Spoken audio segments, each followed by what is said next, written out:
Hello everybody! Today there's some massive new update that just kicked in and we're gonna be checking out everything that is in store for us. We got new champions, champion rebalances, and a brand new game mode, the Faction Wars hard mode. So let's just go ahead and switch it to hard mode and see what's in there.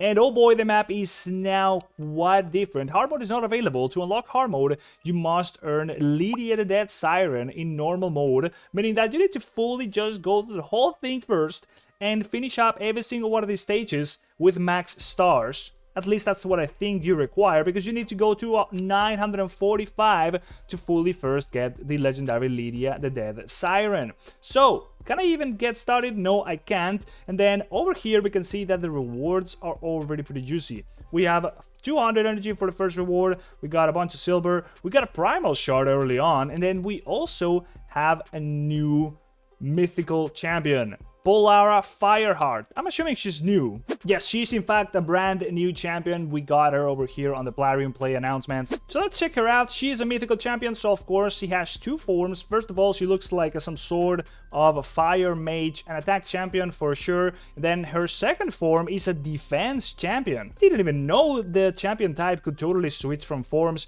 She obviously looks a lot more defensive with that shield going on, and she looks stunning.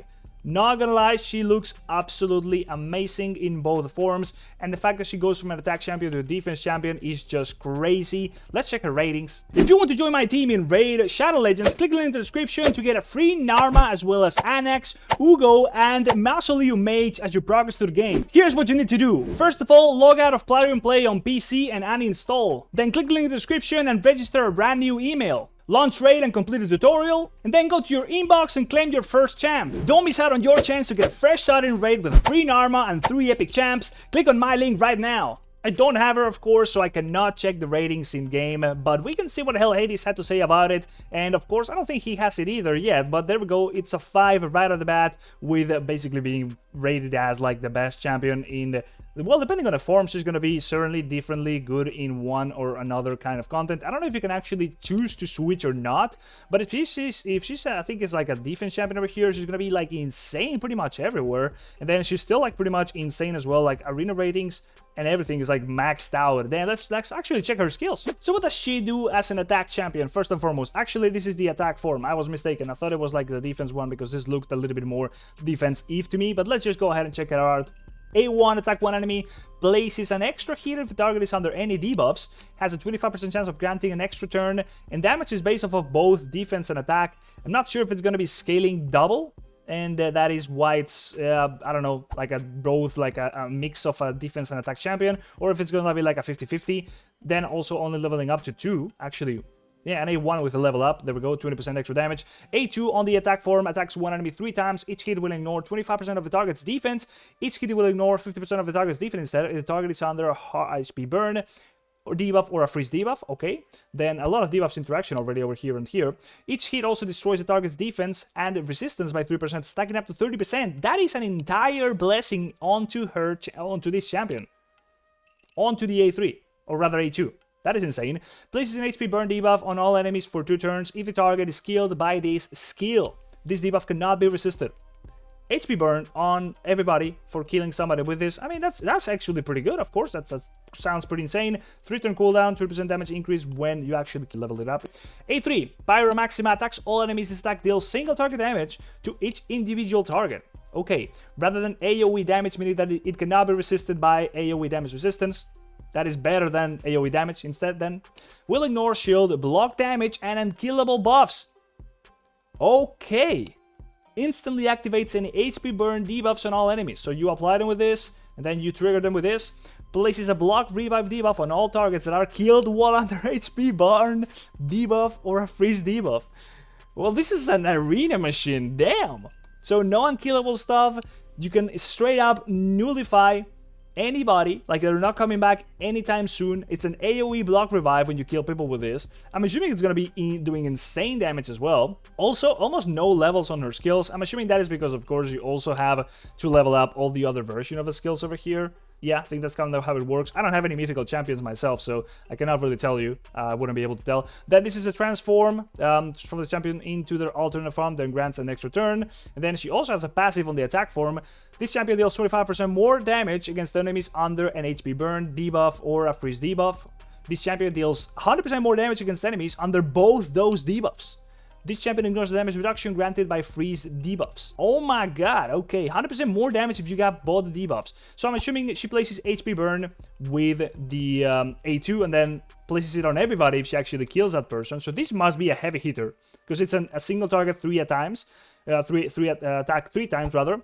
Then she has a 40% increased attack on all allies aura, or rather increased attack for everybody on arena. And then if you are probably going to be applying that freeze on the other form, so as you switch forms, you're gonna also be able to benefit off of that freeze, so you deal a lot more damage. So let's go to the other version, the defense version, where you are likely going to be applying those freezes, and I'm assuming you probably would want to like freeze a lot of people, then go back to the damage form, and then you would have both debuffs active, and then you just destroy everybody. So her A1 on the defense form is attacks one enemy, places a 50% ally protection buff on a random ally, except this champion for 2 turns. If the randomly selected ally is already under ally protection buff, places it on another randomly selected ally, so you're gonna be spreading it out. Heals this champion and any allies under ally protection buffs. The value of this heal is proportional to this champion's defense. So I cannot really tell if that would be a big hit, but you're probably gonna be spreading this out quite a little bit, so she's gonna be doing a bit of off healing. And this heal could be quite significant because you want to be scaling up a lot that defense. So I don't know, you would probably have like, I don't know, 3-4k defense, ideally, I don't know, maybe higher than that. And that would be, I don't know, like a couple, like 150% of that is going to be heal or something like that. It's going to be a significant heal, otherwise it's kind of like whatever.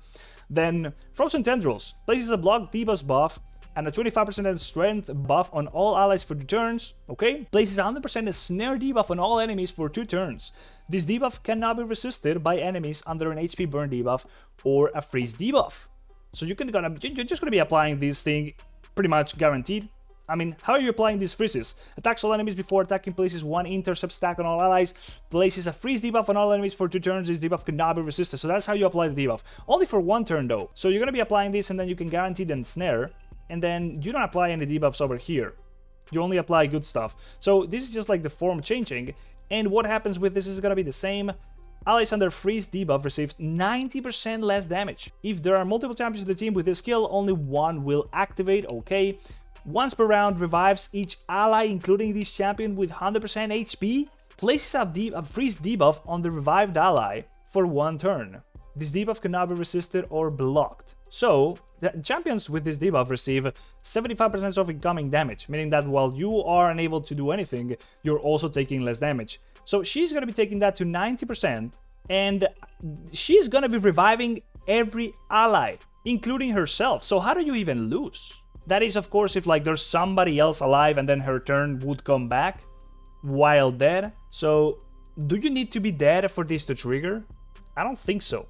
If that is the case, then it's like, unless you kill the entire team at once, whenever her turn comes back, you gotta start anew. With 100% HP, places a freeze debuff on the revived ally for 1 turn, meaning that you're gonna be losing a turn, but you're gonna be taking 90% less damage during that turn that you're losing.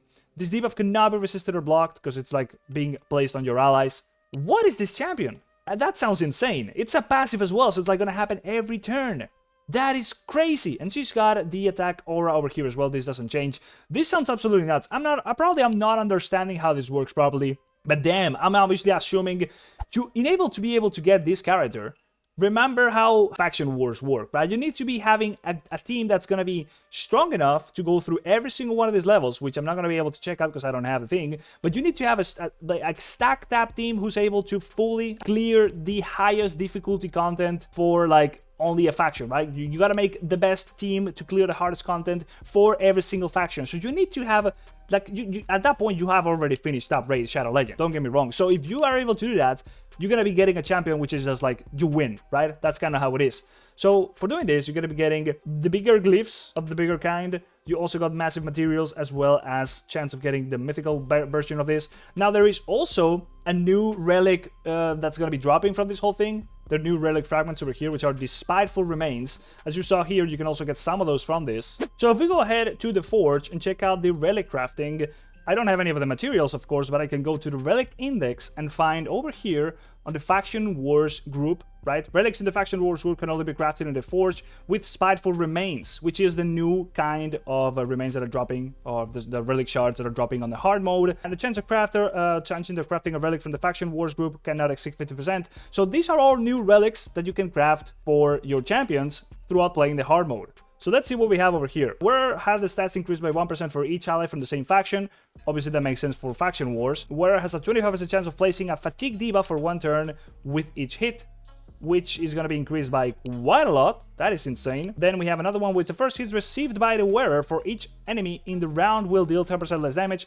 Each subsequent hit from each enemy, the round will deal 5% less damage, so just like big tanky stuff. Deals 1% more damage per buff on them, removes all buffs from the wearer at the end of its turn. That is quite a crazy one, not gonna lie. Wearer has a 50% chance of placing an unresistible stun debuff on a single target for 1 turn whenever they reduce the target's HP by 30% or more with a single skill. That is a massive one. That is insane. Wearer has a 10% chance to receive an extra turn when using their default skill if at least one active skill is on cooldown. That is pretty good as well. This is sort of like Alice, but you actually get the extra turn and not just the skill cooldown reduction. Then, wearer's poison debuffs deal bonus damage equal to 50% of the wearer's attack. Oh my god! That is nasty! That is nasty for all poisoners. And this can go up by a lot. God damn, this one is insane. Wearer receives 5% less damage from champions that have a different affinity. So just like tanky stuff, there's like 2 tanky ones, a big attack one over here for poisoners, and some very good stuff for arena like this too.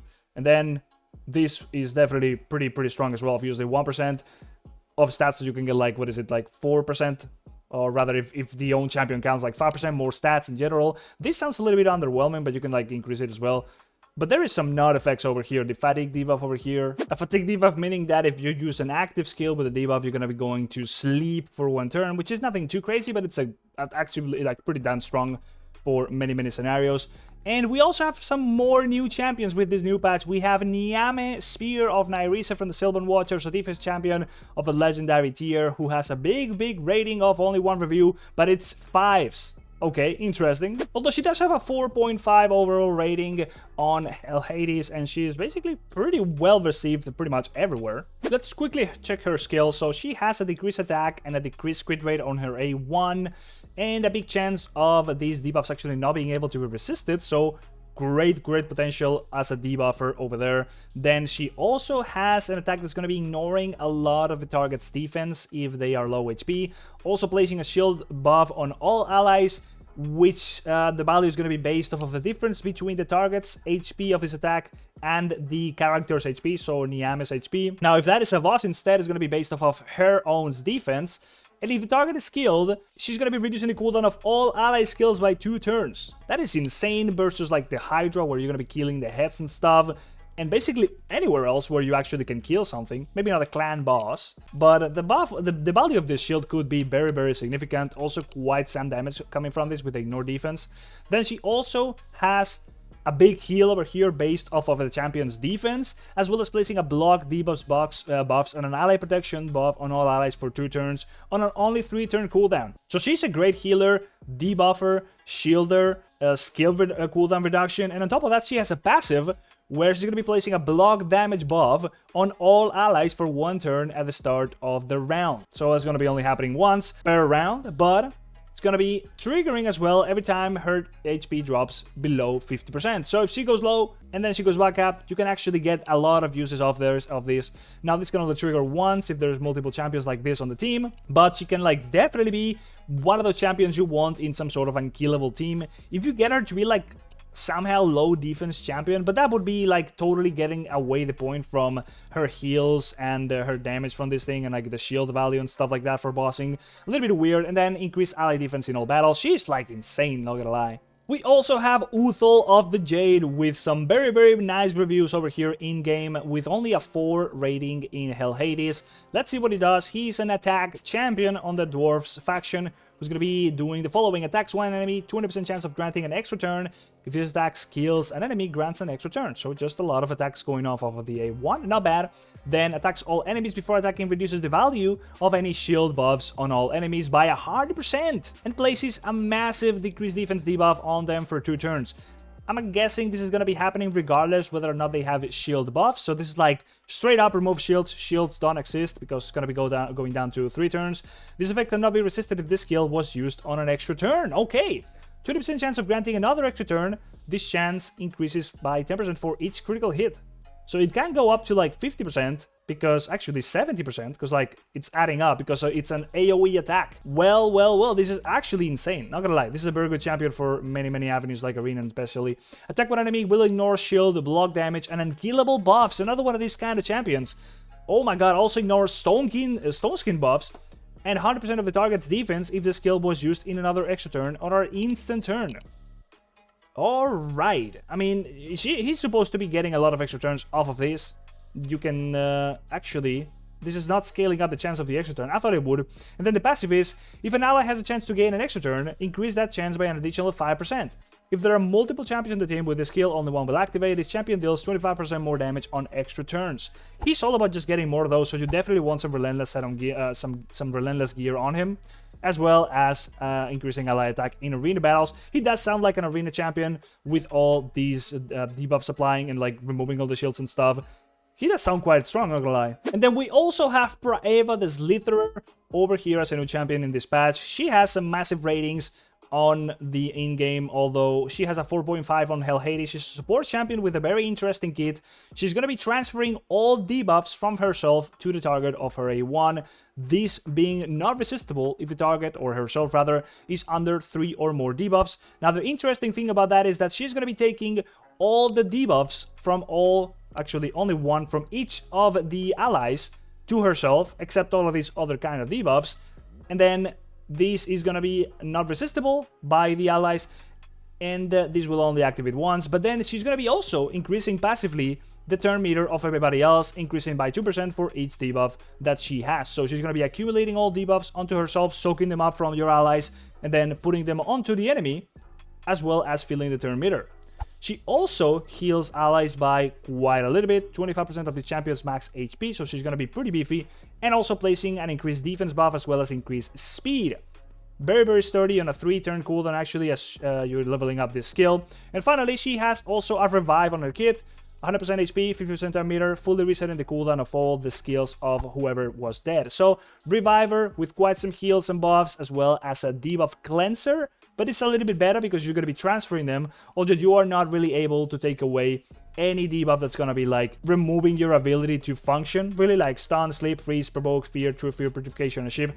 Those debuffs, which are usually the most annoying ones, you're not able to do anything about them. But I don't think that's going to be like decreased speed, attack, stone skin, defense, and stuff like that. You're going to be able to transfer and make one enemy very weak, as you are also removing those debuffs from your team, as well with an increased speed on all battles aura by 20%, which is usually a little bit better than what I found around there. She is actually insane as well. So a massive patch, everybody, insane amounts of content. If you're one of those that are able to get into hard mode faction wars, you're probably not watching this video, that's not gonna be wrong, but there's a lot of things to aim for in this game at this point, right? If you're lucky enough to get one of the new legendaries, you're definitely in the money. Now, before you go, please go ahead and check out Aptoide if you haven't done so yet. Aptoide is going to be allowing you to get massive bonuses when buying things in Raid Shadow Legends when you play through Aptoide. So the idea is that you're going to be able to just buy stuff like normal when you do so through Aptoide, but you're going to be getting a cashback when doing so, right? That bonus can go from 10% of what you're spending all the way up to 35% of that much money. Now, the big idea is that when you do have enough of the bonuses in your wallet, right, there's going to be a guide down the description explaining how to set the whole thing up. You can use those bonuses to make the purchases for you instead of actually using your real money. So straight up, just more free value for your money, increasing the value that you are getting for the money you're spending. And if you want to get into it, there's going to be a code somewhere here in the screen as well as in the description. You're going to be able to increase that bonus by a flat 5% from the get-go, so you can start earning even more bonuses. Massive deal. You should be definitely getting into it as soon as possible if you're playing Raid Shadow Legends and you are a spender. Anyways, hopefully you enjoyed the video. Let me know what you think about the new patch and all that stuff, and I'll see you on the next one. Bye-bye. See you.